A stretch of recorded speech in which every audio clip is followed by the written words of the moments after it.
بالله السميع العليم من الشيطان الرجيم بسم الله الرحمن الرحيم إنما المؤمنون الذين إذا ذكر الله وجلت قلوبهم وإذا تليت عليهم آياته زادتهم إيمانا وعلى ربهم يتوكلون الذين يقيمون الصلاة ومما رزقناهم ينفقون أولئك هم المؤمنون حقا لهم درجات عند ربهم ومغفرة ورزق كريم وقال النبي صلى الله عليه وسلم لو أنكم تتوكلون على الله حق توكله لرزقكم كما يرزق الطير تغدو خماصا وتروح بتانا رواه الترمذي رب اشرح لي صدري ويسر لي أمري واحلل عقدة من لساني يفقهوا قولي اللهم رب زدني علما آمين. معزز و مکرم حاضرین جمعہ، بزرگوں، عزیز ساتھیوں، پیارے بچوں اور پردہ نشین خواتین اسلامی ماں اور بہنوں، مومنین کی امتیازی صفات اس عنوان کے تحت انشاءاللہ کتاب و سنت کے حوالے سے چند باتیں آپ کے سامنے رکھوں گا۔ اللہ رب العالمین سے دعا ہے کہ اللہ سبحانہ و تعالی ہم تمام لوگوں کو کہنے اور سننے سے زیادہ عمل کرنے کی توفیق عطا فرمائے، آمین یا رب العالمین۔ اللہ رب العالمین کے بے شمار اور انگنت احسانات اور نعمتیں ہم پر ہیں، اور اتنی نعمتیں، اتنے احسانات ہیں کہ اگر ہم شمار کرنا چاہیں تو شمار نہیں کر سکتے۔ اور ان تمام نعمتوں میں ایک عظیم نعمت اللہ رب العالمین نے ہمیں مومن بنایا ہے۔ مومن بننا کتنا ضروری ہے آپ اس بات سے اندازہ لگا سکتے ہیں کہ پیارے نبی صلی اللہ علیہ وسلم نے ارشاد فرمایا لا تدخلون الجنت حتی تؤمنوا، تم ایمان کے بغیر جنت میں داخل نہیں ہو سکتے۔ گویا کہ اگر تمہیں جنت میں داخل ہونا ہے تو تمہیں مومن بننا پڑے گا۔ اور یہی وجہ ہے کہ قرآن مقدس کے کئی مقامات پر اللہ رب العالمین نے پیارے نبی جناب محمد الرسول اللہ صلی اللہ علیہ وسلم سے خطاب کیا کہ وَبَشِّرِ الْمُؤْمِنِينَ، اے نبی صلی اللہ علیہ وسلم آپ مومنوں کو جنت کی خوشخبری اور جنت کی بشارت سنا دیں۔ تو اللہ رب العالمین کے جہاں بے انتہا نعمت ہے، انہی میں سے ایک عظیم نعمت اللہ رب العالمین کی یہ ہے کہ اللہ نے ہمیں اور آپ کو مومن بنایا ہے۔ ہمیں اس نعمت پر اللہ رب العالمین کی شکر گزاری کرنی چاہیے، کیونکہ یہی ایمان یا مومن بننا در حقیقت جنت میں داخل ہونے کی سب سے بڑی دلیل ہے۔ اللہ رب العالمین نے قرآن مقدس کے اندر اور پیارے نبی صلی اللہ علیہ وسلم نے احادیث مبارکہ کے اندر مومنوں کی بہت ساری صفات کو بیان کیا ہے، یہاں تک کہ اللہ رب العالمین نے سورۃ المومنون کے نام سے ایک سورت نازل کی ہے۔ لیکن میں تمام مومن کی صفتوں کو شمار کرنا نہیں چاہوں گا، بلکہ امتیازی جو صفات ہیں جو اللہ رب العالمین نے حقیقی مومن یا سچا مومن بتایا ہے، سورۃ الانفال کے حوالے سے میں آپ حضرات کے سامنے 5 خصوصیات کا ذکر کروں گا۔ اللہ سبحانہ و تعالیٰ نے سورۃ الانفال کی آیت نمبر 2 اور 3 میں 5 صفتوں کو بتایا ہے، اور آیت نمبر 4 میں اللہ رب العالمین نے ان صفتوں کو اپنانے والوں کی جنت کی جو خوشخبری ہے یا اللہ رب العالمین کے پاس جو مقام اور مرتبہ ہے اس کو واضح کیا ہے۔ اللہ رب العالمین کا ارشاد ہے کہ انما المؤمنون الذین اذا ذکر اللہ وجلت قلوبهم واذا تلیت علیہم آیاتہ زادتہم ایمانا وعلی ربہم یتوکلون الذین یقیمون الصلاۃ ومما رزقناہم ینفقون۔ رب کی نگاہ میں مومن کون ہے؟ مومن وہ ہے کہ جب ان کے سامنے اللہ کا ذکر کیا جائے، اللہ کا نام لیا جائے، وجلت قلوبہم، ان کے دل تھر تھر کانپنے لگے۔ پہلی صفت۔ دوسری صفت وَإِذَا تُلِيَتْ عَلَيْهِمْ آيَاتُهُ زَادَتْهُمْ ایمانا، جب رب کی آیتوں کی تلاوت اس کے سامنے کی جائے تو اس کا ایمان بڑھ جائے، اس کے ایمان میں اضافی طور پر اللہ رب العالمین اس کے ایمان کو بڑھا دے۔ تیسری صفت وَعَلَىٰ رَبِّهِمْ يَتَوَكَّلُونَ، اپنے رب ہی پر توکل اور بھروسہ کریں۔ نمبر 4 الَّذِينَ يُقِيمُونَ الصَّلَاةَ، مومن وہ ہے جو نماز کو قائم کرتے ہیں، وَمِمَّا رَزَقْنَاهُمْ يُنْفِقُونَ، اور جو ہم نے اسے دے کر رکھا ہے اسے خرچ کرتے ہیں۔ یہ 5 صفات، اگر کوئی انسان ان 5 صفتوں کو اپنے اندر پیدا کرتا ہے تو رب کی طرف سے یہ اعلان ہے اولئک هم المؤمنون حقا، یہی سچے اور حقیقی مومن ہیں۔ اولئک هم المؤمنون حقا، یہی سچے اور پکے مومن ہیں۔ جب کوئی رب کی نظر میں سچے اور پکے مومن بن گئے تو اللہ رب العالمین نے کہا کہ لہم درجات عند ربہم، ان کے رب کے پاس اس کا بہت اونچا مقام ہے، ومغفرہ، اور بخشش ہے، ورزق کریم، اور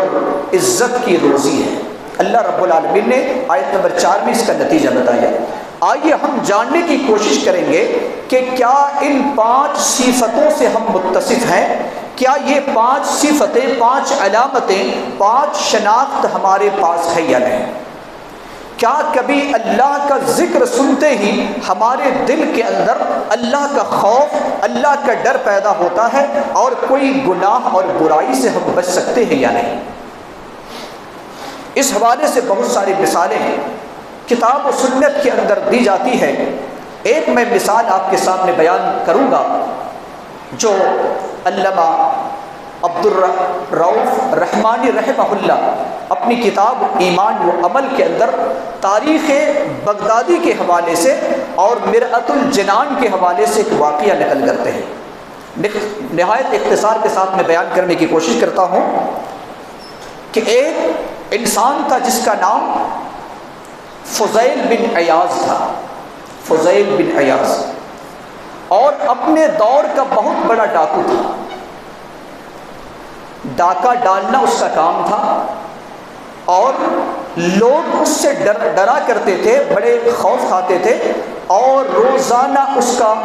کسی نہ کسی امیر گھرانے پر، کسی نہ کسی بڑے گھرانے پر اس کا ٹارگٹ ہوتا تھا کہ ہم جائیں گے اور فلاں کے یہاں ڈاکہ ڈال کر اس کے مال جائیداد کو لوٹ کر لائیں گے۔ بہت بڑا ڈاکو، بہت بڑا گنڈا اپنے دور کا فضیل بن عیاض۔ اتفاق سے ایک دن انہوں نے دین میں پلان کیا کہ یہ 2 منزلہ جو گھر ہے، آج میرا ٹارگٹ میں یہ گھر ہے، آج میں اس گھر میں جاؤں گا اور جتنے بھی سونے چاندی یا رقم ہے ان تمام کو میں اپنے خوف اور ڈر سے چھین کر میں لاؤں گا۔ رات کی تاریکی ہوتی ہے، فضیل بن عیاض اس گھر کی طرف اپنے قدم کو آگے بڑھاتے ہیں، اس کے پاس ہتھیار بھی ہے، سامان بھی، ساری چیزیں موجود ہے۔ ایک بزرگ قرآن کی آیت پڑھ رہا ہے اور قرآن کی آیت سورۃ الحدید کی آیت نمبر 16 کی تلاوت کر رہا ہے، لیکن وہ ڈاکو تھا، عربی ڈاکو تھا، قرآن کا ترجمہ اسے آتا تھا۔ قرآن کی آیت کیا تھی؟ أَلَمْ يَأْنِ لِلَّذِينَ آمَنُوا أَن تَخْشَعَ قُلُوبُهُمْ لِذِكْرِ اللَّهِ وَمَا نَزَلَ مِنَ الْحَقِّ۔ اس سورۃ الحدید کی آیت نمبر 16 ہے۔ رات کی تاریکی میں، رات کے سناٹے میں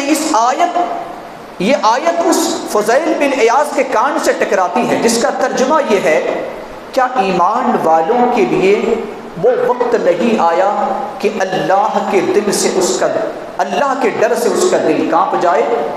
کیا یہ وقت نہیں آیا؟ یہ ایک آیت کی تلاوت کر رہا ہے ایک بزرگ، اور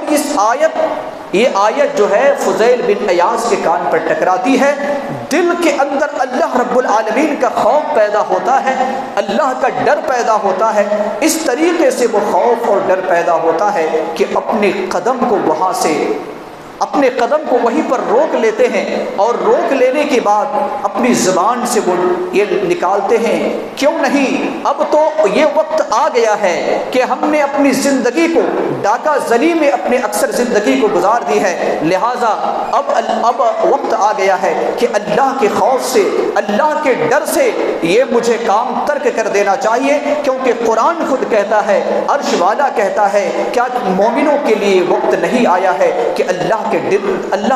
ڈر سے اس کے دل کے اندر ایک خوف اور ہیبت طاری ہو جائے؟ لہٰذا وہ وہاں سے واپس آتا ہے، اس ڈاکہ زنی کو چھوڑ دیتا ہے، واپس آتا ہے اور اللہ سے توبہ کرتا ہے۔ کچھ لوگ اس کے قریب میں بیٹھ کر رہتے، رات کا وقت ہے، لیکن ان لوگوں کو معلوم نہیں کہ یہ فضیل بن عیاض ہے، رات کی تاریکی ہے، قافلہ والا ہے، کہیں سے سفر کر کے آ رہا تھا، کافی سامان اس کے پاس موجود ہے۔ ان میں سے کوئی کہتا ہے کہ چلو ہم سفر کو اپنا آگے جاری رکھیں گے، بعض لوگ کہتے ہیں کہ نہیں، اس علاقے کا سب سے بڑا ڈاکو فضیل بن عیاض ہے،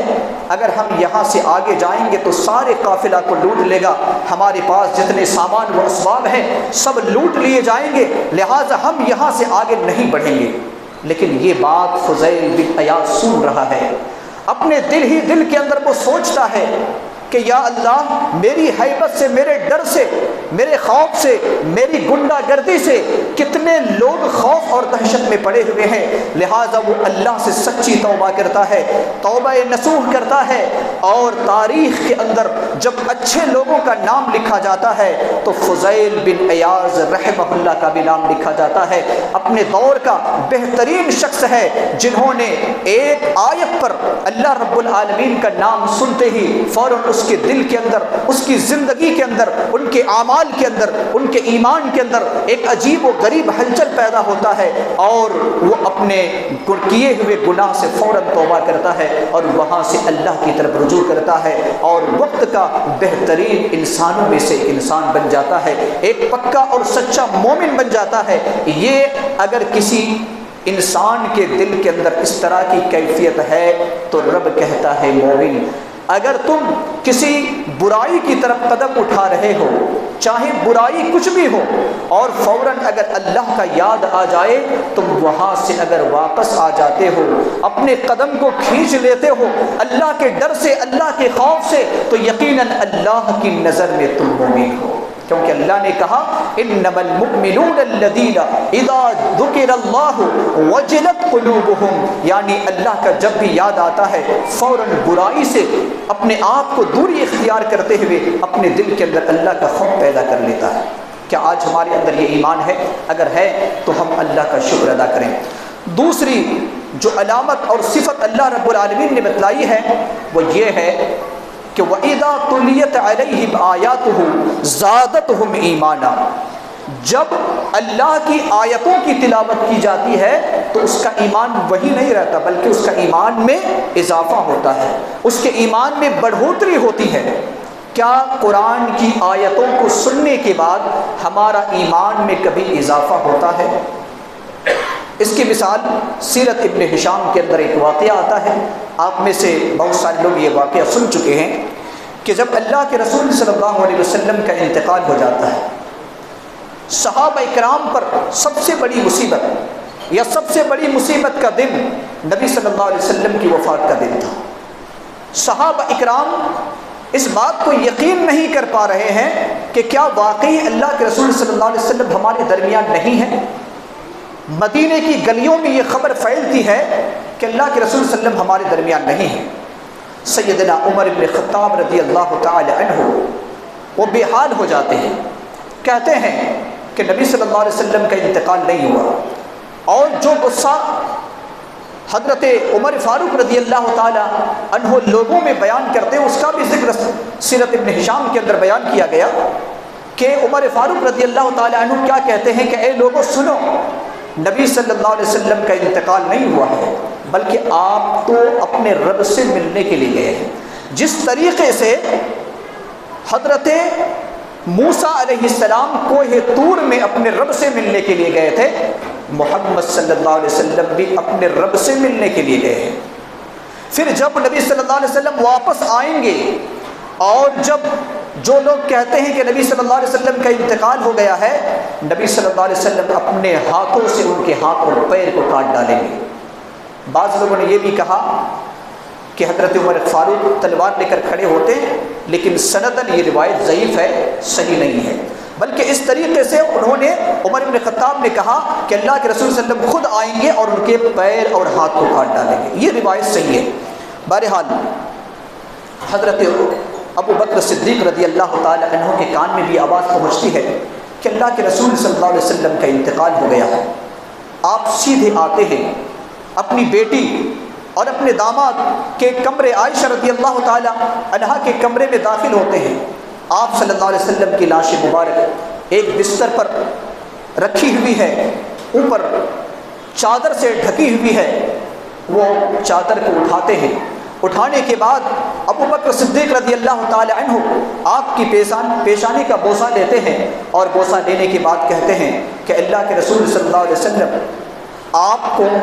اللہ رب العالمین دو مصیبتوں پر اکٹھا نہیں کرے گا۔ جو مصیبت آنی تھی آپ پر وہ مصیبت آ چکی ہے، اب آج کے بعد آپ کو کوئی مصیبت نہیں آئے گی۔ پھر چادر کو ڈھانپ دیتے ہیں، مسجد نبوی کی طرف تشریف لاتے ہیں۔ عمر فاروق غصے میں ہیں۔ حضرت ابو بکر کہتے ہیں کہ اے عمر خاموش ہو جاؤ، خاموش ہو جاؤ، لیکن عمر رضی اللہ تعالیٰ عنہ سننے کو تیار نہیں۔ سارے صحابہ کو اکٹھا کرتے ہیں، مسجد نبوی کی طرف حضرت ابو بکر کی طرف سب کوئی جمع ہو جاتے ہیں، اور ایک نہایت مؤثر تقریر کرتے ہیں اپنے ساتھیوں کے سامنے، نبی صلی اللہ علیہ وسلم کے صحابہ کے سامنے کہ سنو،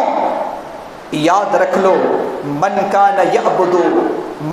منکم یعبد محمدا فإن محمدا قد مات، تم میں سے جو محمد کی عبادت کیا کرتا تھا سن لے کہ محمد کا انتقال ہو چکا ہے، محمد کی وفات ہو چکی ہے۔ ومن کان منکم یعبد اللہ فإن اللہ حی لا یموت، تم میں سے جو اللہ کی عبادت کرتا ہے اللہ ہمیشہ سے زندہ ہے، اللہ کو کبھی موت نہیں آتی۔ پھر حضرت ابو بکر صدیق رضی اللہ تعالی عنہ سورہ آل عمران کی آیت نمبر 144 کی تلاوت کرتے ہیں۔ تلاوت اس طریقے سے کرتے ہیں کہ وما محمد الا رسول، وما محمد الا رسول قد خلت من قبلہ الرسل افإن مات او قتل انقلبتم على اعقابکم۔ اس آیت کی تلاوت کرتے ہیں کہ محمد صلی اللہ علیہ وسلم تو ایک رسول ہے، آپ سے پہلے بہت سے رسول آئے، سب کے سب موت کے جام انہوں نے چکھا، اور آپ اگر انتقال کر جائے تو کیا تم اللہ کی راہ سے پھر جاؤ گے،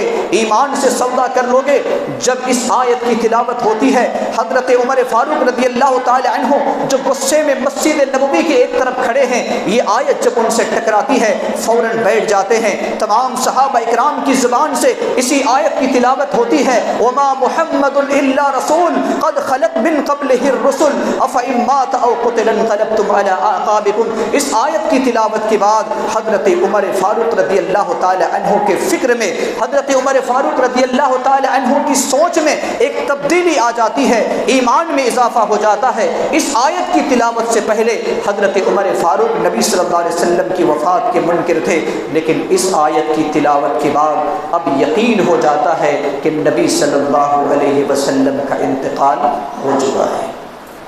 یہ ایک آیت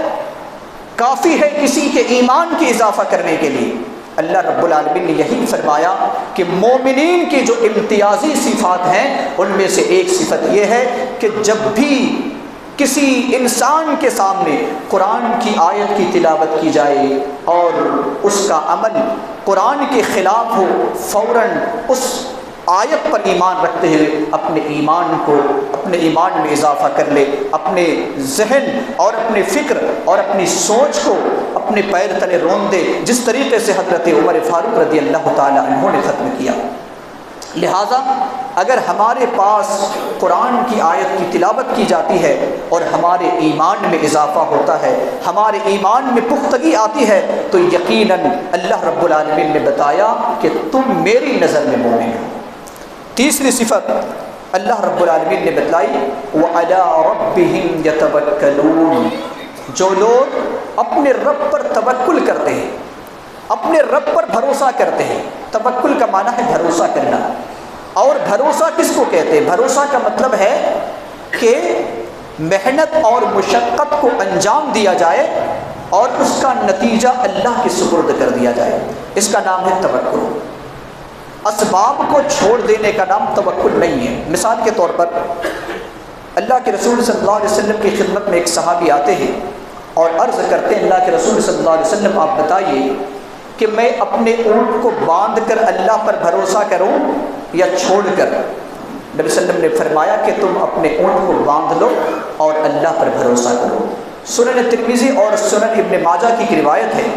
اللہ کے رسول صلی اللہ علیہ وسلم فرماتے ہیں، لو انکم تتوکلون علی اللہ حق توکلہ لرزقکم کما یرزق الطیر تغدو خماسا وتروح بطانا، اگر تم اللہ پر اسی طرح بھروسہ کرو جس طریقے سے بھروسہ کرنے کا حق ہے، تو اللہ تمہیں اسی طرح روزی پہنچائے گا جس طریقے سے پرندوں کو روزی پہنچاتا ہے۔ پرندے صبح کے وقت خالی پیٹ نکل کر جاتے ہیں، واپسی کے وقت اس کے پیٹ بھرے ہوئے رہتے ہیں۔ اس حدیث سے کیا پتہ چلتا ہے کہ توکل کا مطلب ترک اسباب نہیں ہے۔ اللہ کے رسول صلی اللہ علیہ وسلم نے یہ نہیں فرمایا کہ پرندے اپنے گھونسلے میں ہوں اور اسے روزی مل جاتی، نہیں، بلکہ صبح کے وقت نکلتے ہیں، محنت کرتے ہیں، اور پھر واپسی میں اللہ رب العالمین اس کے پیٹ کو بھر کر واپس کرتا ہے۔ کہنے کا مطلب یہ ہے کہ اللہ پر توکل کرنا ایک مومن کی امتیازی صفات میں سے ایک اہم صفت ہے۔ بہت ساری مثالیں حدیث کے اندر بیان کی گئی ہیں، تاریخ اور سیرت کے اندر، انہی میں سے ایک واقعہ آپ کو معلوم ہوگا کہ جب مکہ والوں نے نبی صلی اللہ علیہ وسلم کو مارنے کی سازشیں کر لی، اللہ رب العالمین کا حکم ہوا کہ آپ مکہ چھوڑ کر مدینہ جائیں، تو آپ صلی اللہ علیہ وسلم ابو بکر رضی اللہ عنہ کے ساتھ غار ثور میں تشریف لے جاتے ہیں، جو مدینہ کا راستہ ہے، مکہ سے کچھ ہی فاصلہ پر غار ثور پر لے جاتے ہیں، اور وہاں پر اس غار میں پناہ گزین ہوتے ہیں، پناہ پکڑتے ہیں، اور پھر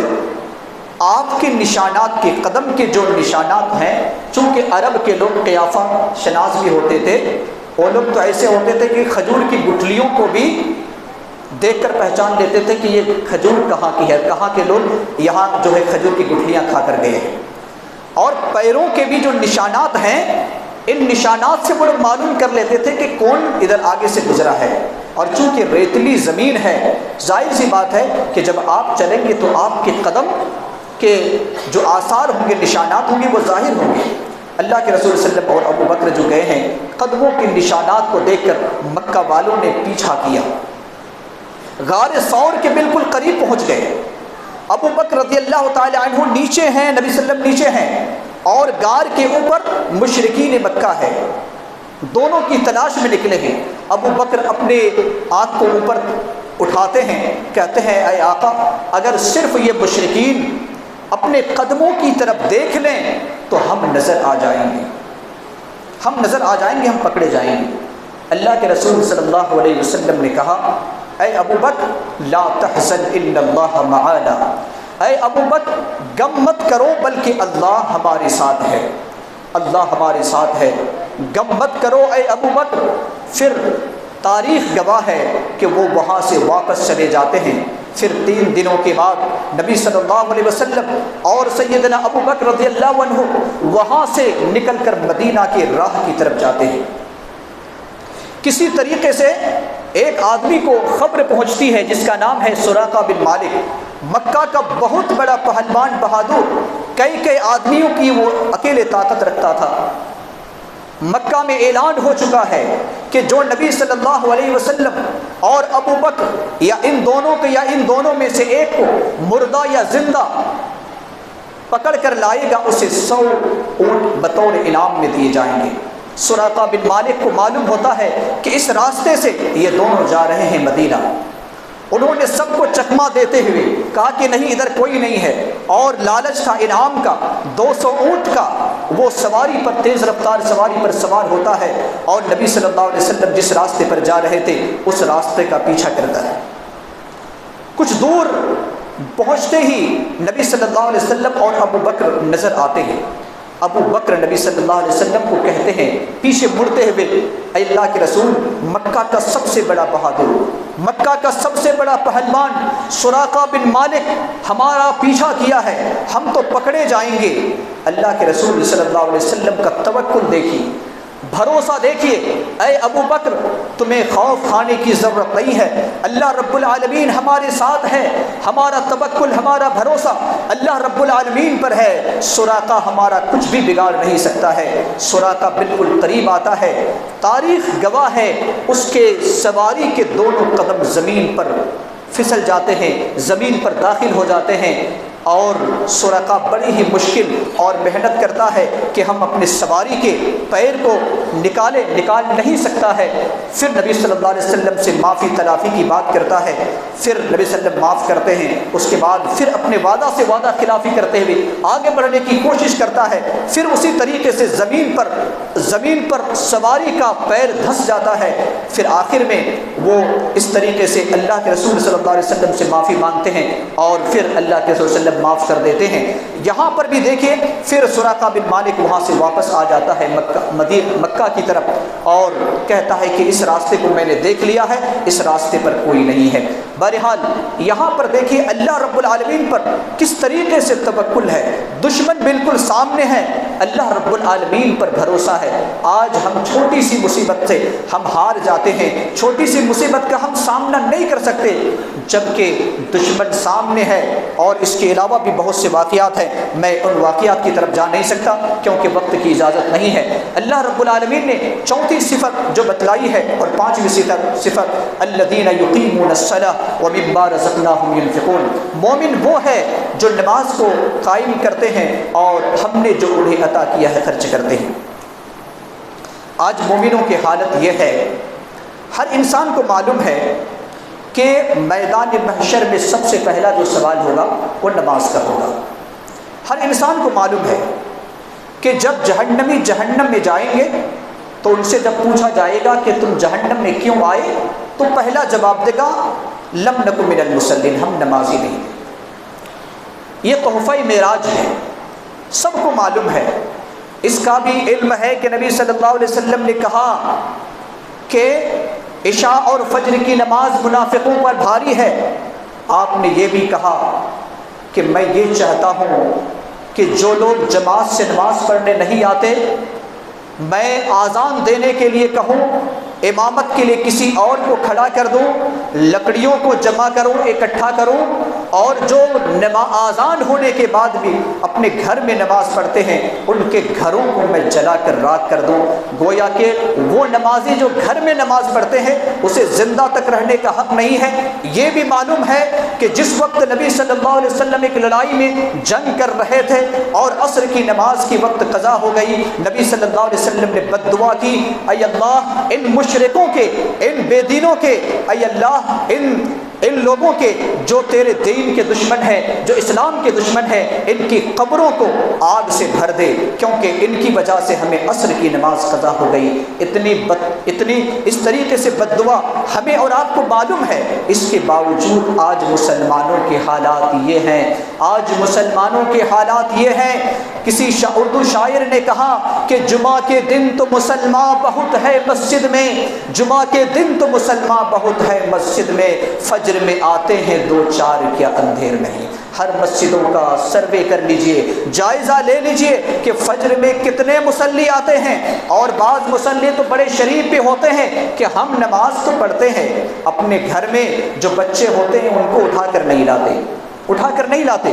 یاد رکھیں، جس کے گھر میں بیٹا ہو یا بیٹی، پوتا ہو یا پوتی، نواسا ہو یا نواسی،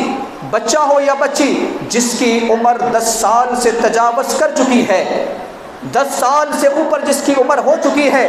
اب فجر کی آذان ہونے کے بعد یا کسی بھی آذان ہونے کے بعد یہ حق نہیں بنتا کہ اس بچہ کو یا اس بچی کو آپ اس بستر پر چھوڑ دیں، بلکہ اگر بچہ ہے تو آپ خود مسجد میں تشریف لائیں، اس بچے کو بھی لے کر آئیں۔ اگر ماں ہے تو اپنی بیٹی کو اٹھائیں، اپنی پوتی کو اٹھائیں، اپنی نوازی کو اٹھائیں اور اٹھا کر کے آپ اس کو نماز کے لیے تیار کریں، کیونکہ اللہ کے رسول صلی اللہ علیہ وسلم نے کہا جس کے بچے کی عمر 10 سال ہو جائے، اب اگر وہ اس کے باوجود نماز نہیں پڑھتا ہے تو پھر اسے مار کر کے نماز پڑھاؤ۔ یہ نبی صلی اللہ علیہ وسلم کی نبوی تعلیمات ہیں مسلمانوں، لیکن آج مسلمان کتنے خواب غفلت میں پڑے ہوئے ہیں کہ نماز کی کوئی اہمیت ہی نہیں دیتے۔